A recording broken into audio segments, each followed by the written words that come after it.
chamo Diego Fernandes, sou psicanalista, mestre e doutorando em psicologia e como prometido no nosso último vídeo, aqui estamos para a continuidade da nossa série sobre Freud, Lacan e as estruturas clínicas.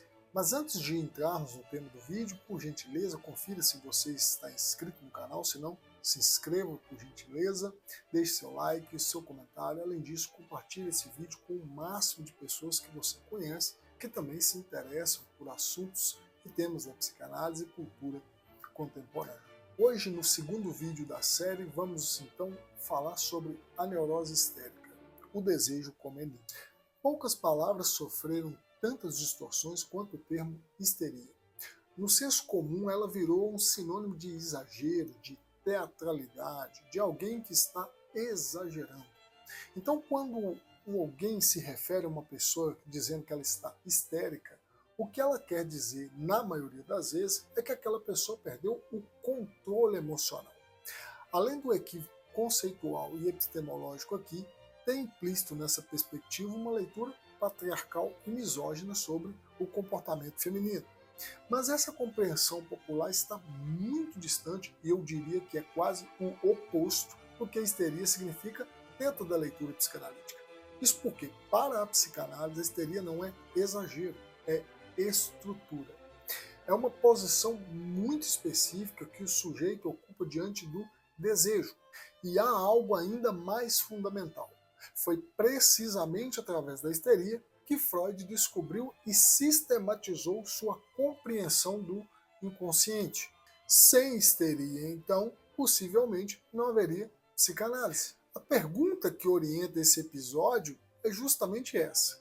O que exatamente significa ser histérico na perspectiva psicanalítica? Para responder a essa pergunta, precisamos voltar ao começo, mais precisamente lá no século XIX, a Viena de Freud. Freud, nesse período, era um médico jovem e clinicamente rigoroso, com uma carreira promissora pela frente. E foi justamente quando ele se deparou com pacientes cujos sintomas físicos não tinham, a priori, nenhuma explicação neurológica, foi quando algo, então, começou a mover dentro da perspectiva freudiana. Você conhece, por exemplo, aqueles tipos de caso de paralisia sem lesão, cegueira sem dano ocular, convulsão sem comprometimento cerebral. O corpo adoecia, mas a medicina não encontrava absolutamente nada. E entre esses pacientes, alguns se tornaram fundamentais para a história da psicanálise. Uma dessas pessoas é Berta Pappenheim, conhecida na literatura como Ana O. Ela foi tratada por Joseph Breuer, aquele com quem Freud escreveu Estudos sobre a Histeria, publicado em 1895. Ana O era uma mulher inteligente, criativa, que desenvolveu uma série de sintomas físicos e psíquicos enquanto cuidava do seu pai que estava enfermo. Então, paralisias, alterações na fala, estados de ausência.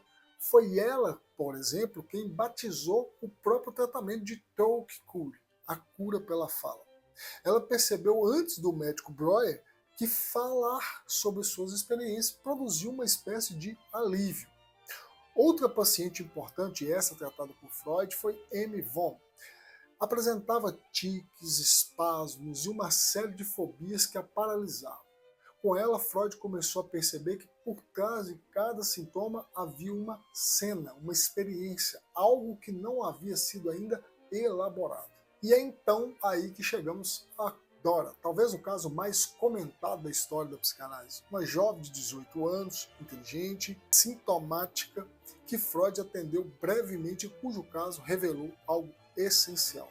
Os sintomas não são aleatórios. Eles têm endereço, eles falam. É exatamente isso que Freud vai dizer em 1895, junto com Breuer, nos estudos sobre a histeria. Os histéricos sofrem principalmente de reminiscências. Essa frase merece um momento de pausa. Sofrer de reminiscências não é simplesmente lembrar do passado, não é uma busca do passado. É carregar no corpo, no sintoma, aquilo que não pôde ser simbolizado, não pôde ser dito, não pôde ser elaborado. O corpo, então, passa a dizer aquilo que a palavra não conseguiu elaborar, não conseguiu expressar. O sintoma histérico é, nesse sentido, uma mensagem. E, claro, uma mensagem cifrada, endereçada a um outro, pedindo que alguém a decifre. Vamos trazer aqui um exemplo clínico para tornar isso mais concreto, mais palatável. Lembro-me de uma paciente cuja queixa principal era a incapacidade persistente de concluir projetos acadêmicos. Não havia falta de inteligência, ela tinha de sobra, inclusive. Não havia falta de recursos, o que havia era outra coisa. Sempre que uma conquista se aproximava, surgia dúvida, ou uma mudança de interesse, ou um novo projeto, ainda mais promissor, que parecia-se justamente naquele momento. E o ciclo recomeçava, terminava e começava de novo. Ao longo do trabalho analítico foi se tornando evidente que a conclusão representava algo muito específico para essa paciente. Uma resposta possível para uma pergunta que ela sustentava havia anos. A pergunta era: o que eu realmente desejo? Enquanto o projeto permanecia inacabado, a pergunta permanecia aberta.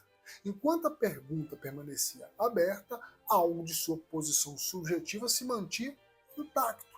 O sintoma, portanto, não era um problema, ele era a solução que ela havia encontrado dentro desse conflito entre o que ela queria e o que ela desejava. Freud, então, nos deu os fundamentos, mas é com Lacan que vai ser aprofundada e formalizada a compreensão da histeria de um modo que transforma completamente a leitura clínica.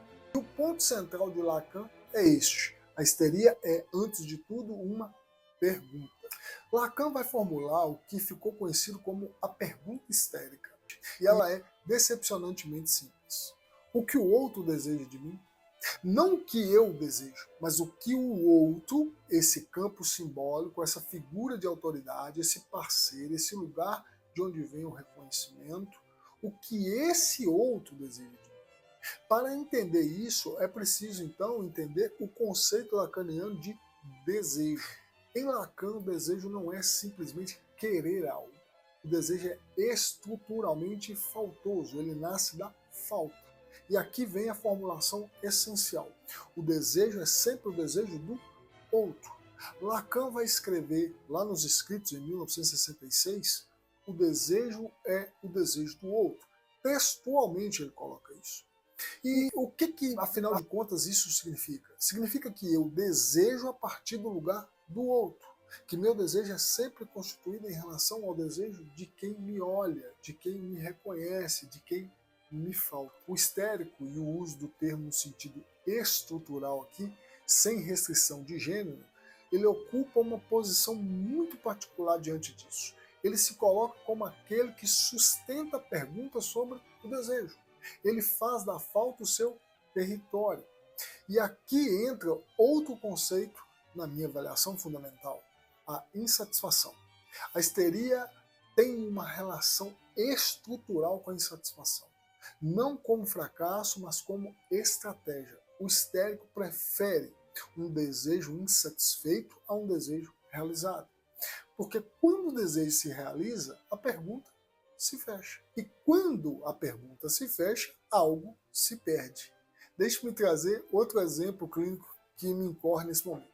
Uma paciente relatava sucessivas mudanças afetivas. Não se tratava de incapacidade de amar, ao contrário.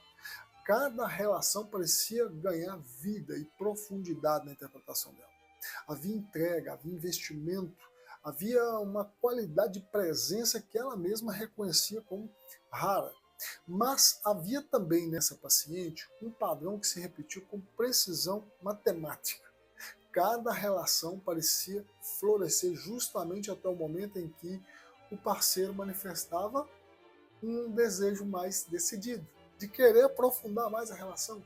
Então, quando ele se tornava mais claro sobre o que queria, quando o vínculo se consolidava, quando a incerteza diminuía, era nesse momento, neste ponto, que algo se desfazia. Não de uma forma dramática, mas, ao contrário, silenciosamente, o interesse se dissolvia. Na clínica, esses casos costumamos escutar menos o conteúdo dos relacionamentos e mais a função que eles ocupam na economia desejante do sujeito. O que cada relação vinha responder, no caso dessa paciente específica, o que cada término vinha preservar dentro da constituição subjetiva dela, o que esse padrão revelava ao longo do processo analítico era uma equação muito precisa. Enquanto o outro desejava de forma incerta ou parcial, ela podia se perguntar o que ele queria. Quando o desejo do outro se tornava claro e decidido, a pergunta desaparecia. E com ela, o interesse dela também. Era necessário que o desejo do outro permanecesse como um enigma. Então, o que podemos dizer da histeria depois de tudo isso que foi abordado hoje? A histérica, no sentido estrutural, não busca simplesmente um objeto. Ela não busca simplesmente um parceiro, uma conquista, um reconhecimento. Ela busca sustentar uma pergunta sobre o desejo.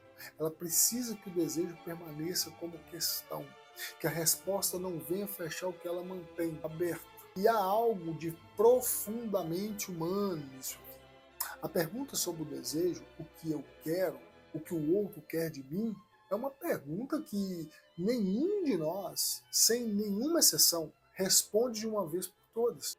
A diferença é que na estrutura histérica, essa pergunta se torna o eixo em torno do qual toda a vida se organiza, absolutamente toda a vida se organiza. Freud encontrou nisso o inconsciente, Lacan encontrou nisso a estrutura do desejo, e nós na clínica encontramos nisso o sujeito que sofre. No próximo episódio vamos encontrar uma posição muito diferente diante do desejo, uma posição em que a pergunta não é o que o outro deseja de mim, mas sim como posso me defender do meu desejo. Estamos falando da neurose obsessiva. Nos vemos lá. Até mais.